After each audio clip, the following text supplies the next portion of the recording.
Hi, hello.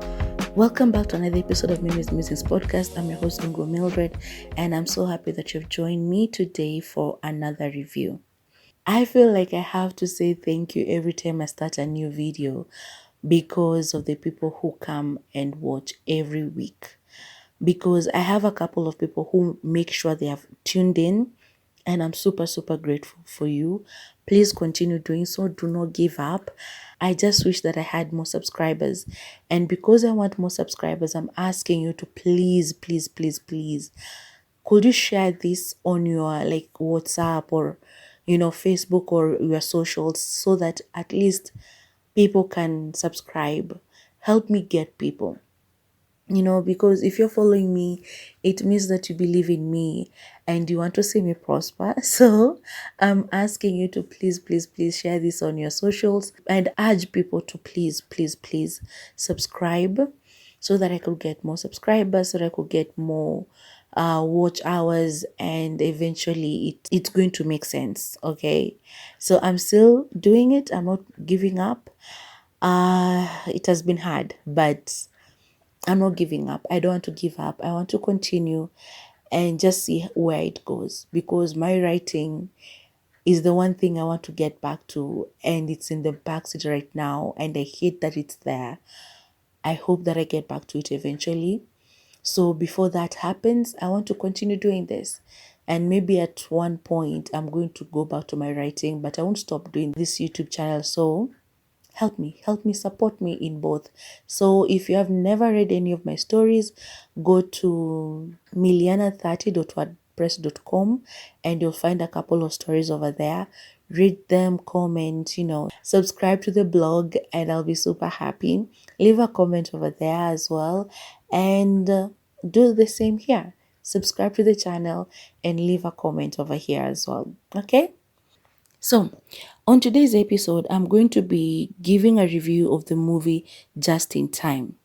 Just in Time is a 2021 Kenyan romantic movie directed by Dolapo Adeleke, also known as Lola D or Lola Day, depending on how you say the last part. She's a renowned Nigerian filmmaker, and I've seen, I think, a couple of her movies. The other one that I've seen that was made in Kenya as well is Plan B. That one is on YouTube, so you can go and watch it there as well. But she's an amazing director, so you best believe that this movie is going to be amazing as well. The cast members for Just in Time are Sarah Hassan. She plays Mudhoni or Mutoni, as Kobena calls her. Mauli Gavang. Oh God.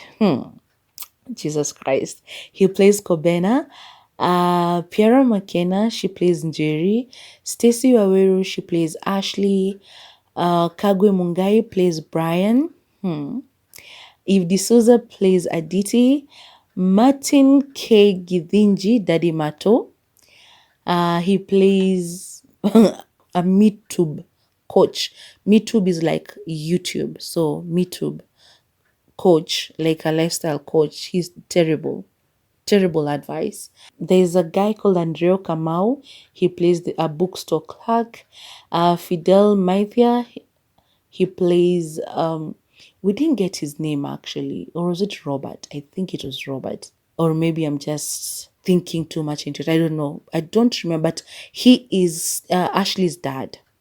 So yeah, and other cast members. If you like spoilers like me, please continue with the video. But if you do not like spoilers, you better leave right now.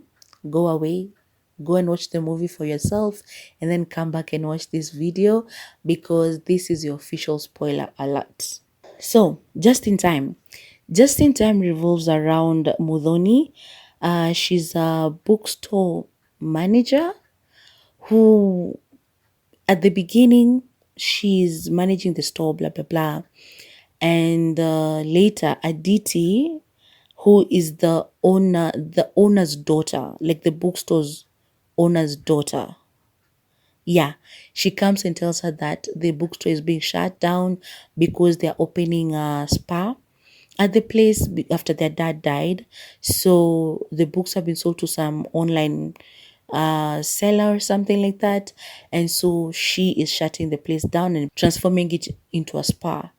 So, of course, Mudhoni is shattered. That's her job. Like she likes working at the bookstore and stuff. So she goes and talks to these other people that she works there with.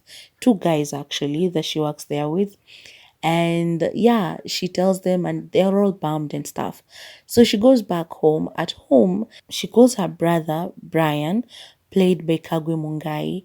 And while she's talking, like she's just complaining about what Aditi did and stuff. And before, actually, at the beginning, she was watching this life coach, like the Me Tube coach, played by Daddy Mato. That man, like, I don't know what she was doing watching that person because he is toxic. The advice he was giving is very, very toxic. It was very, very misplaced. It was just all wrong. So while she's talking to the brother's like, you shouldn't be listening to that person because, and you should stop sending me the videos from that coach because it's terrible. I don't like them. And anyway, it's just a sister brother relationship. But then the brother asks her if she has spoken to their cousin Jerry, played by Piera McKenna. And she's like, no, they haven't spoken for a while. So the brother, of course, after a while, he hangs up. And on the other side, Jerry, she's divorcing her husband, played by Fidel Maithia. And they haven't told their daughter, Ashley. So Jerry is like, she's a big kid, she's going to understand, she better get prepared for it, blah blah blah. And the dad is like, we have a trip that is coming up. They're supposed to go to Zanzibar, so can we go there first before anything else? I've already booked the flights, blah blah blah. And Jerry is like, no, I'm not going to do that. So after the conversation between Brian and Mudhoni, Njeri is thinking of what to do. She has a phone, she's nervous, but then eventually she calls Mudhoni on the phone. And Mudhoni looks at the phone, sees Njeri, and she's like, yeah, no, that's the mistake. So she continues doing whatever she was doing. And then the phone rings again. So she picks up this time. I know it's an awkward moment because they hadn't spoken for years. And so she's like, okay, oh, why did you call? Blah, blah, blah. They start talking. And Jerry is asking for a favor from Mudhoni. Like she wants her to take care of her, to babysit sort of her daughter who is 11 years old. This is Ashley, while she goes out of town for business. So she says it's business, but later on she says it wasn't business. She was looking for a home in Mombasa and stuff. So this time she goes like, it's for business. We are divorcing with her dad. She doesn't know about it. And I just need to leave her with family instead of going there with her. She's going to get bored while I'm at work, blah, blah, blah. So Mudhoni starts pondering about it, but eventually she agrees. And Brian goes like, that's good as well, because Brian really wanted her to do so. And so the driver drops off Ashley. And by the time she's being dropped off, Mudhoni has gone and printed a list of like rules and whatnot, like what not to do in her home, which was crazy because you don't do that to your child. Like, she's your niece. Just tell her, don't do this, don't do this, I don't like this, I don't like this. Like, writing them down was just crazy. But anyway, before she leaves, before Ashley arrives at her place, and before she goes like to print the paper, her neighbor, played by Blessing Lungaho, I don't like that man. Oh, I don't like deadbeat dads. I just don't like him. I used to like him Kitambo, but I don't like him anymore. So Anthony, he plays Anthony. So Anthony is her neighbor, and he comes and hands her his keys because he's going out of town. But a friend of his, that is Kobena, will be coming to stay at his place for a while from, or was it Maju? I don't know if it was London, Rama, US, or wherever, but it was from like Maju. So he hands over the keys and she's like, okay, sawa sawa. They talk for a little bit and then he leaves. So after that, she starts going everywhere with that key, which was crazy because I get it that your friend told you to keep the key for him, but then that guest is going to come and knock at your door. Why are you going with the key everywhere? So she goes with the key to that place where she was going to print the paper. And because she had a flash disk and it's tiny, it was I don't know where, she starts removing things from the bag and she removes the key first and places it on the counter, and then she forgets it there. So she goes back home with that list. Ashley has arrived. She starts reading the list to Ashley, and Ashley's like, hey, why don't you just give me the list and I'll read it for myself? So she goes like, okay, so where is my room? And Modoni tells her this is a 1 bedroom house. We're going to share the bed. Big mistake. Because she's a kid. She's an 11-year-old kid. If you've ever slept with a child, you know how it goes. These people spread themselves on the bed, especially if they're used to sleeping by themselves on their own beds. They don't know how to sleep. They'll be like, Modoni learned that the hard way. So anyway, that's well, Ashley goes to the room to settle down.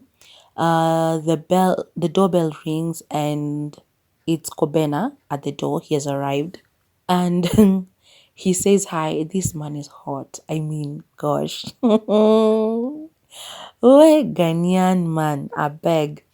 Anyway, that man is very, very handsome and he has a very, very beautiful smile. So he was tired, jet lag and everything. So he's talking to her and she's like, okay, Yakobena, okay. Yeah, Anthony had told me about you. So your documentation, where's your ID? So that I can make sure that it's you. And I'm like, yo, seriously? How would any other person know that Anthony left and left you with the key? If it wasn't the exact person that Anthony told, go to door number flani and knock and ask for my key. Anyway, she asks and he goes like, oh, you're serious?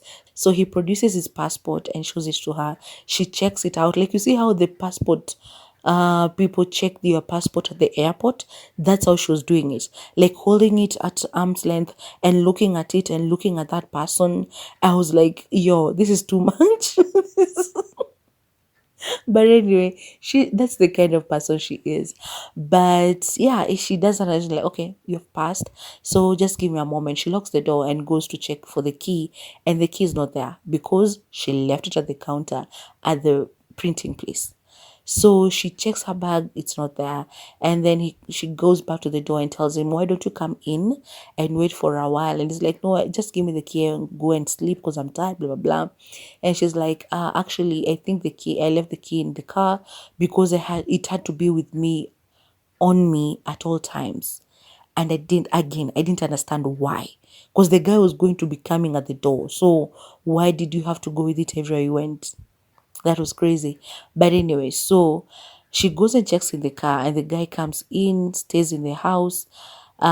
She goes to the car to check, it's not there. So while she's still at the car, she remembers, oh yeah, I left at the printing place. So she goes there, she drives off and goes there. So we are shown the next part. He was waiting, but then he got tired and fell asleep on the couch.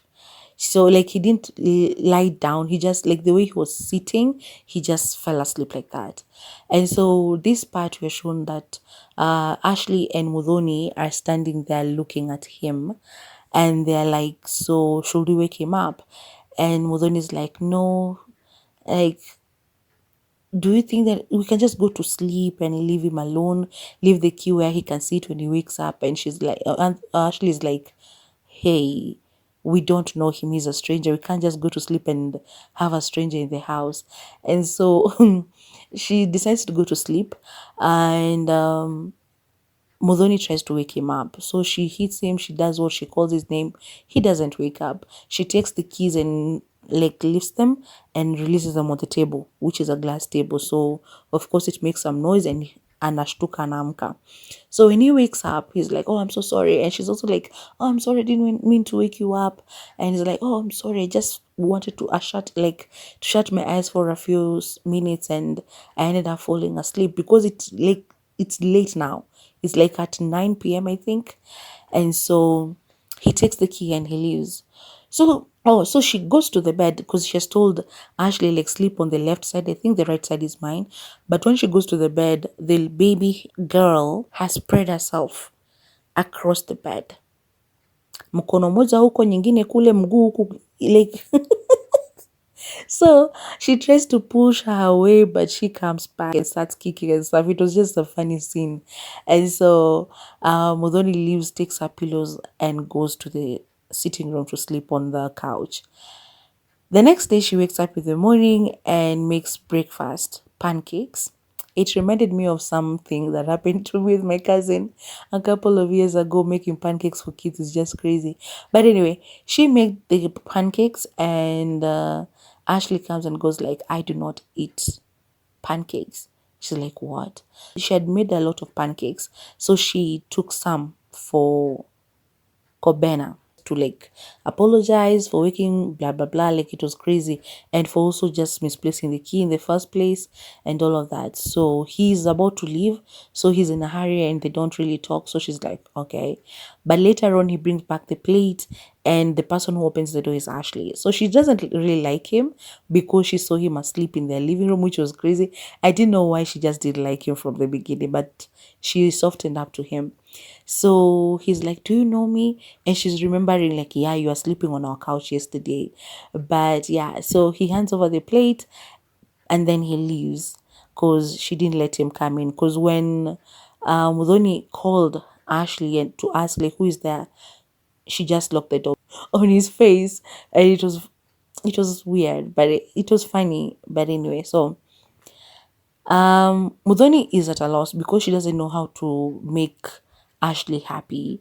She doesn't want her using her iPad, like she doesn't want to give her her password, Wi-Fi password, which was weird. I didn't understand why she was doing that.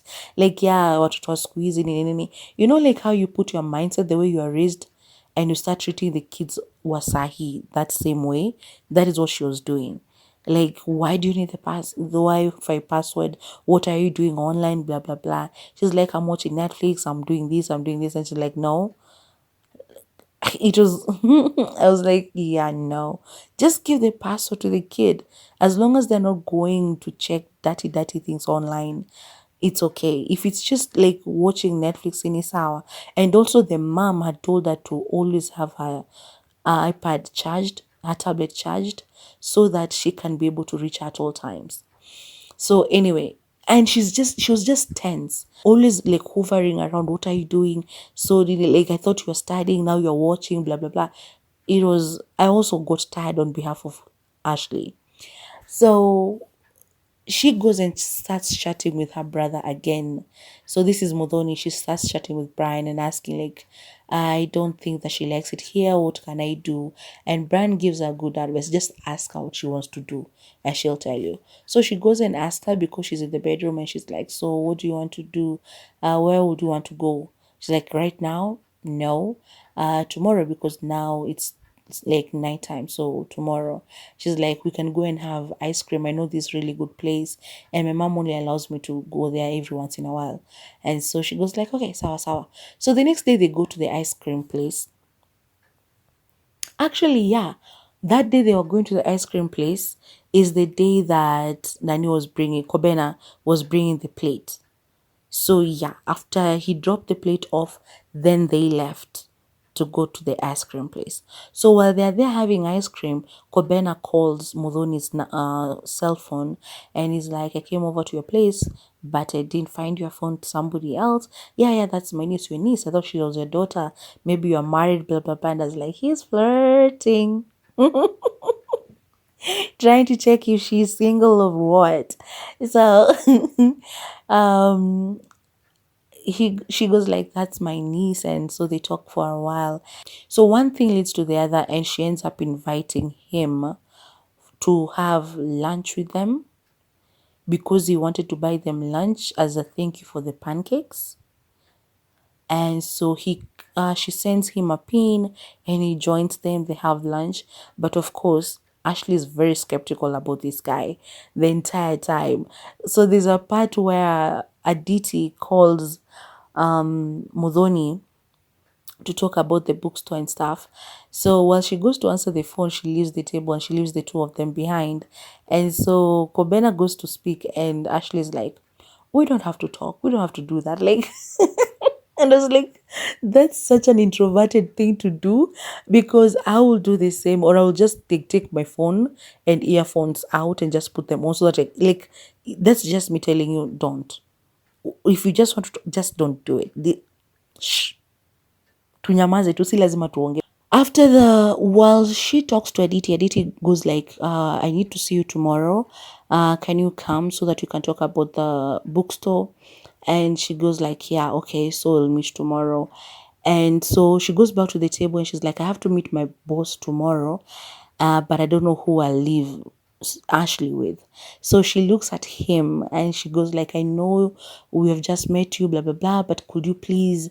And he agrees, but Ashley's like, now they start talking in Swahili because the guy is Ghanaian, so he doesn't understand Swahili. And so they start speaking in Swahili, like talking and asking like, I'm not a kid, I don't have to remain with him, blah blah blah, we don't know him. And she's like, please kubali tu nini nini. So eventually she agrees, and so he agrees to babysit the next day. And she says it's not babysitting because she's not a baby. But yeah. So they leave the place. He's going to meet up with his friends. Then they go back home. The next day, he's with her at the house. Ashley, is in the bedroom. She comes because he's put some music and it's loud. She goes like, would you please turn that down? And he does. And he goes like, just that. Like, can you talk? So they end up ordering pizza and they play a game and they talk some more. And at this point, because they played a game and the winner was supposed to do something for the other person, something that they hate. And so he says he hates reading. And she asks why. He doesn't say really. But then when she wins, she says like, because her thing was like, if I win, you're going to read for me. Okay, so when she wins, she gives him a book to read for her, but he can't do it because he has dyslexia. Like he explains to her what dyslexia is and how it affects him and his reading abilities. And she understands. She was so nice about it. But then they became friends. So she ends up sleeping, like lying on him, and she sleeps. And then Nani comes back later and he helps carry her to the bedroom. I was like, okay, daddy. And so he does that, takes her to the bedroom and she sleeps, and they go back and they start talking, and he wants to take them for a little trip because he'll be going out of town for a while, and he wanted to take them. So they talk about it. She's like, no, we've just met, blah blah blah. He's like, please, let's just go, nini nini. So they end up going to Masai Mara and they have a couple of days there. They enjoy themselves, they see the animals, blah blah blah. They take a lot of photos and then they come back. During this time, I don't remember when exactly, but there's a time where Mudhoni reached out to Njeri and she was just like, you're going to be okay. This was about the divorce. So, and also I think that time when she comes home after Kobena had babysat Ashley, she tells him about the divorce and the fact that Ashley doesn't know yet and stuff. And so they had become close after this trip. They come back and he tells, so they're supposed to meet up for lunch or something, for lunch or for dinner, one of the two. I think for dinner at a particular restaurant. But then while they are about to leave, the doorbell rings, and when Ashley goes to open, it's her mom. Jerry has come back to pick her up. So she goes like, pack your things, let's go. And so Modoni comes to the door and she's like, what's happening? And she's like, I changed my mind. I came back earlier. So we are leaving for that trip that we were supposed to go, the Zanzibar one. Because Ashley really wanted to go to Zanzibar, but it was a lie. So when Ashley goes to pack her bags, they start talking and it is revealed that no, they're not going to Zanzibar. They're moving to Mombasa, which was crazy. And so that's when she reveals that she had gone to Mombasa to check for a school for Ashley and find a place for them to live and stuff like that. Again, that was really crazy because you're just approaching this young girl's life without a warning. You haven't even told her that you guys are divorced and now you're going to be moving out and moving to another town. Mudhoni complained about it. She actually voiced it. She was like, that is not okay. You can't just move her and expect her not to notice. Like, it's not okay. You need to talk to her. But she's like, she'll get over it, she'll get used to it. So Kobena is waiting for them, so she goes to see Kobena after after Njeri and Ashley leave. So she goes to see Kobena at the restaurant, and she's feeling like she almost cried at the door actually when they left. So she goes and she's sad, and Kobena sees her and she's like, "What is happening? Where is Ashley?" And she's like, "Her mom came for her. Could we just leave?" So they didn't eat at the place. They went and packed somewhere, and Kobena is the one who drove. That made me actually Google like if a Ghanaian driver's license holder can drive in Kenya. And I found out that yeah, they can actually drive for 3 months. So like you can drive in Kenya for 3 months with a driver's license from a foreign country. But just for 3 months. But if you're staying longer, you'll have to get the Kenyan one. So yeah, I had to read on that because I was like, you're from Ghana and you're going to be driving in Kenya. But yeah, so I learned that today. That's a very good thing to know. So he drives them and they go somewhere and they stop and they start talking and they talk about the situation that is happening. And he's very understanding about it, and they get to dating, to the topic of dating, and they end up kissing. But then she says like she's terrible at dating. But he's like, because he's supposed to leave actually like the next day to go back to Ghana. So him saying that they should date and stuff. She was like, okay, we'll see. But yeah. So they kissed twice while they were there, and they agreed to go on an official date the next day before he goes to the airport to leave because his flight was at midnight. So they're like, you can eat early and then I can go to the airport by 10. So the next day comes and she's on her way to go and meet him. He's already at the restaurant, but as she's driving, she doesn't go to the restaurant to meet him. She goes to meet Fidel, like now Ashley's dad. She goes to meet him and she's like, did they really leave? And he's like, yeah, but I really want my family back. Will you talk to her? And Mudhoni goes like, no. Because apparently what made them not talk, like the cousins, Jerry and Mudhoni, it was because they were close. They grew up together because the Jerry was an only kid, and so they grew up together with Mudhoni. But then when she met her husband, now Ashley's dad, she started changing. Muloni didn't like him so much, but Njeri was adamant on getting married to him. And so because of that shift, they kept arguing and arguing, and eventually the cousins stopped talking. And now the fears that Mudhoni had come to pass. This man was always shouting, yelling, they were always quarreling, and now they were divorced.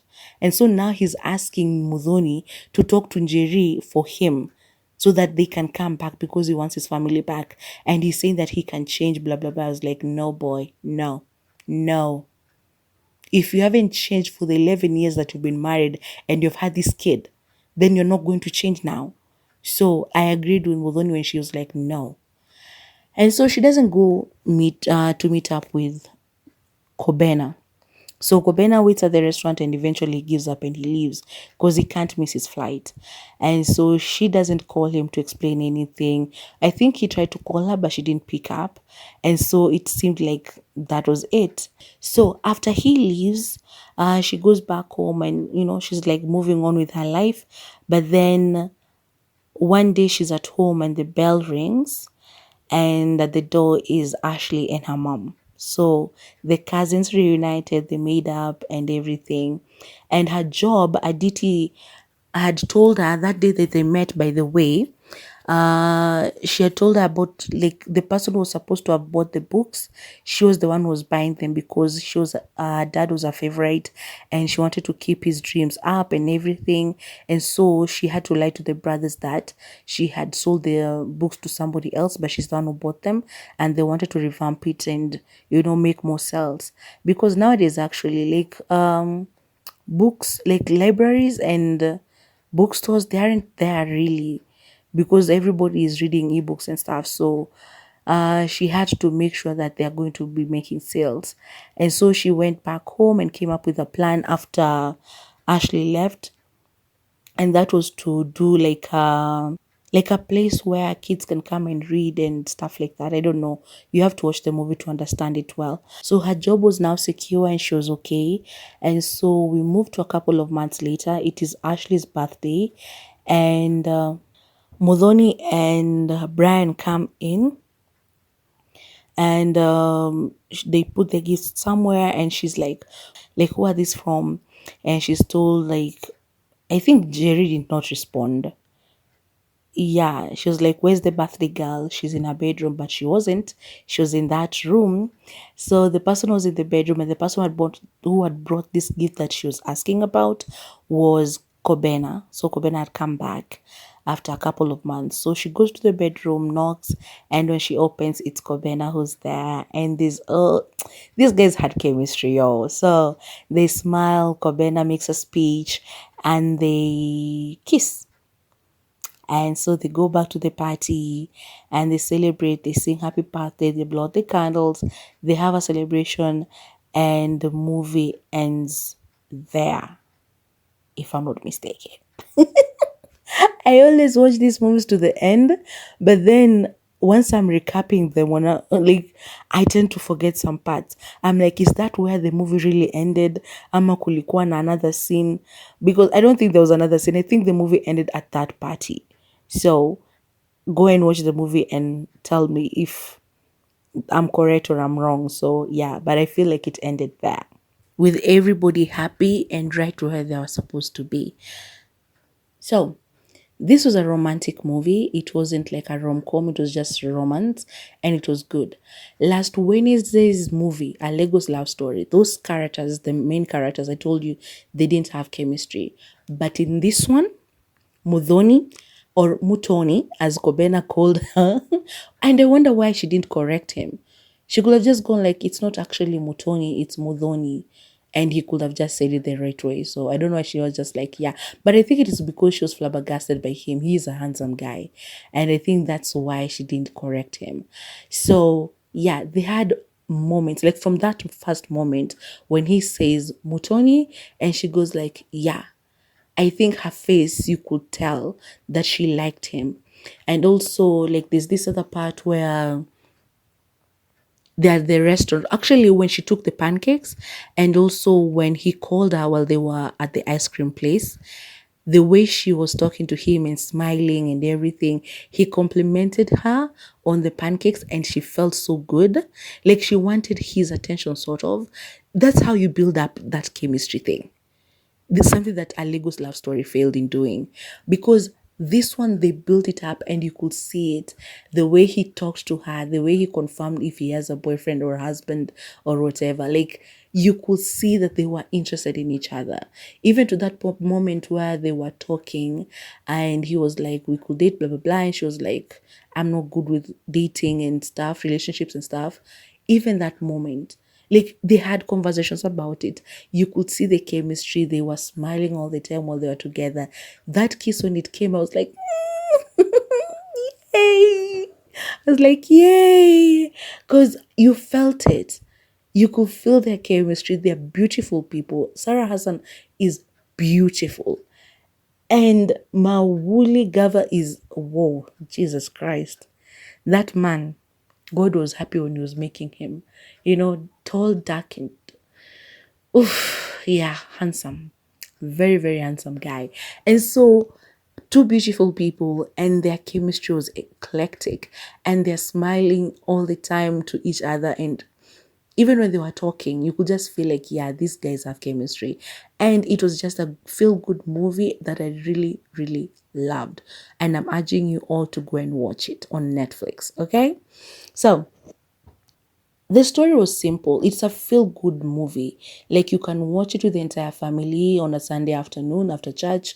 You just stay in the house and you watch it because it's for the whole family. It's a feel-good. Nothing bad happens. Of course, divorce is bad, but then the way these people are moving forward from it, it's good. Of course, there's dispute between the cousins, but then it's resolved. So it's a feel-good movie for the entire family. And the characters, they did their job. They did act very, very well. And I loved each and every one of them. I didn't feel like anybody was out of place. Amanini. The only problem I had was with Pierre McKenna's hair. Like, I don't know why. This is not the only movie where I've seen where she's always given terrible wigs. She's always given terrible wigs, and I've never understood why. Because she's so pretty. She can even just do her own natural hair and she will look amazing. But then she's given these terrible wigs. I think the last one is the one that was good. When she comes to pick Ashley up, I think she had a good wig on.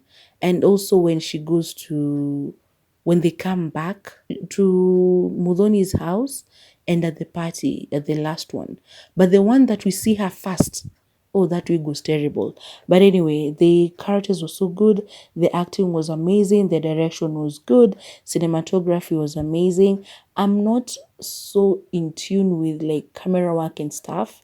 So my cinematography comments will always be like they're good. Unless like it was really, really bad. But this one, according to me, it was good. The music, I don't really remember like hearing people sing. There were some tunes, instrumentals, but if there was music, I know there was something from Kagwe Mungai, but I'm not sure. It was until the end of the movie that I had somebody actually sing, but it was all Kenyan, I think. So yeah, I loved it. But yeah, there was just some instrumentals. If there was music, please forgive me. Go and watch the movie and see if you'll find them. But if there wasn't one that caught my ear until the one at the end, because it was sung in Kamba partly and in Swahili. So that one I can remember it. But the others, I think I remember instrumentals. I don't really remember like music. So yeah, I loved every place they shot it. Like that, those scenes from Masai Mara were amazing. I loved it. I've never been. I wish to go there someday. So they were amazing. And even in Nairobi, the places they chose, the locations they chose, they were just good. I loved them. Their dressing, it was good. Like it was normal. But then I had a problem. And I've had this problem with a couple of Kenyan shows. No Kenyan households, okay, the ones, none that I know, are you allowed to enter the house with shoes from outside? Like umetoka kutembea tu kuja, even if you are driving and then you get into the house and you just start walking around with your shoes from outside. I'm like, where does that happen in Kenya? Can we stop doing this thing that Americans do in our movies where like they just come from jogging, they start cutting onions and cutting apples and start making pancakes and breakfast. And I'm like, you haven't washed your hands. Like movies sometimes, can we try and make movies that are at least as close to our normal as possible? Because I hated Selena because of that. The series Selena with Pascal Tokodi and Celestine Gashuhi. I hated it because of that, partly. Because why were they walking around the house with shoes? Who puts on high heels and they're in the house? Who? Who does that? Honestly, in Kenya, not abroad. Abroad mtu paka kuna sneakers. Like you wake up in the morning, you dress up, you put on shoes. And I'm like, you are in the house. If it's during like winter when it's cold and you just want to keep warm, I could understand that. And you could even have like shoes to zanyumba. These sports shoes, yes, you're wearing them, but they're just for the house. But I just get dressed up and put on shoes, high heels, and I'll just be walking around the house. That is crazy. Totally. And so in this movie, I saw them, Nani Mudhoni coming from outside, and that part where Kobena was carrying Ashley to the bedroom, she just entered the house and she had on her shoes. And she goes to the bedroom and I'm like, hii uchafu yote umebeba kutoka nje. And maybe it's just me. Maybe it's just a me thing. But hey, Nani, Mimi, no. Never do that in my house. Never do that in my house. I'll chase you. And I'll never invite you back there. Because no, that was just crazy. But anyway, it was a good movie.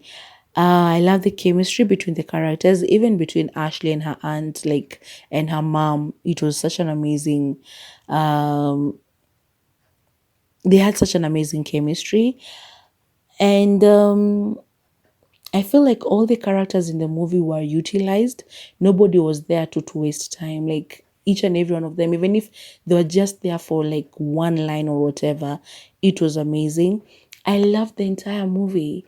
As I said, it was just a simple feel good movie. It didn't have any craziness or anything that will make me dig deeper into it. So I think I'll leave it at that. Go and watch it on Netflix and tell me if you agree with my assessment. Like, it, as I said, it was a good movie. I'll give it an, was it an 8? What do I say? I gave it a 9 out of 10 because it was just a simple movie and lovely movie, something that you can enjoy with anybody. So I'll give it a 9 out of 10 because it had amazing characters. The story was good, simple to the point, and yeah, I loved everything about it. So go and watch it. Of course, there are parts that I haven't told you about, so make sure that you go watch it so that you can feel it for yourself, okay? After you do that, come back and comment. Tell me if you agree with me or if you don't. And while you're doing that, make sure to like, share, and subscribe. And hit the bell for notification so that whenever I upload something new, you're always going to be the first one to come and watch. Okay? Bye-bye now. Love you.